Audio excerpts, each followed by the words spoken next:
The origin of the word OK is a subject of some debate, and there are several theories about its origin.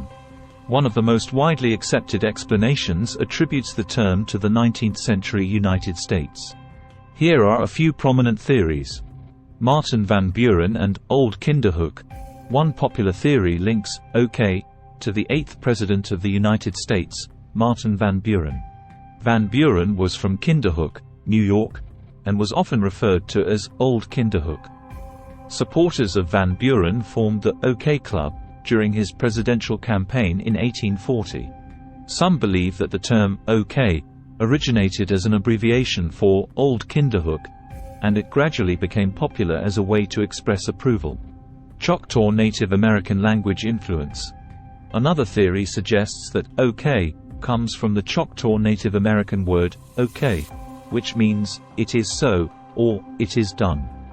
During the 19th century, there was significant interaction between Native Americans and European settlers, and some linguistic influence may have occurred. Scottish and West African origins.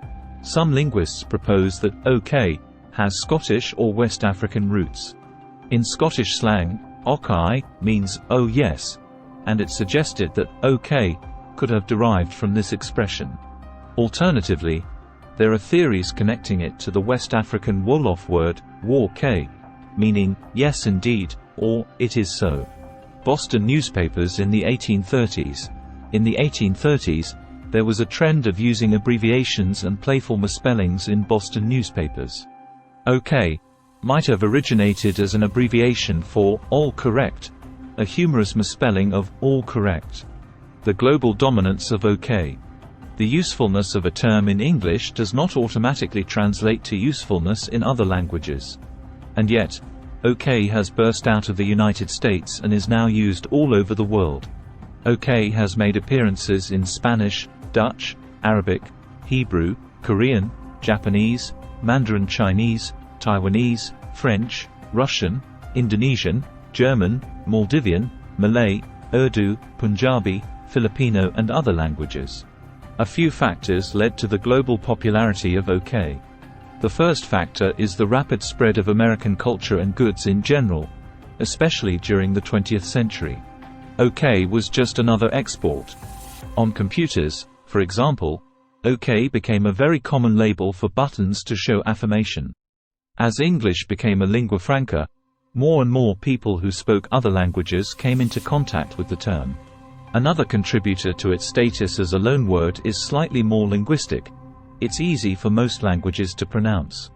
Not every language has every sound, so it's unlikely for words that have rarer sounds to pass from language to language. Clicks, for example, are used in the Xhosa language of South Africa, but not in English.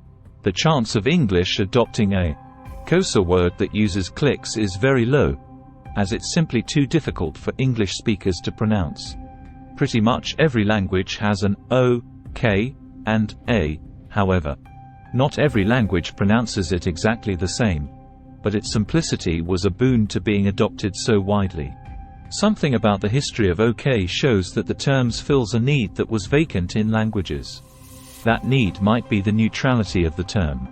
Other words, like yes, all right, satisfactory, good, or any other synonyms of OK are weighted with stronger affirmation and emotion. OK, on the other hand, is the weakest form of affirmation, and is pretty much one step above no. This neutrality is also why it's become so versatile, because people can project various meanings onto the term. So whether you love the hist OK or think it's just OK, it's undeniably a useful word. The true origin of OK remains somewhat uncertain, and it's likely that the term evolved from a combination of these influences. Regardless of its precise origin, OK became widely popular and is now one of the most commonly used words in the English language to indicate approval, agreement, or acceptance.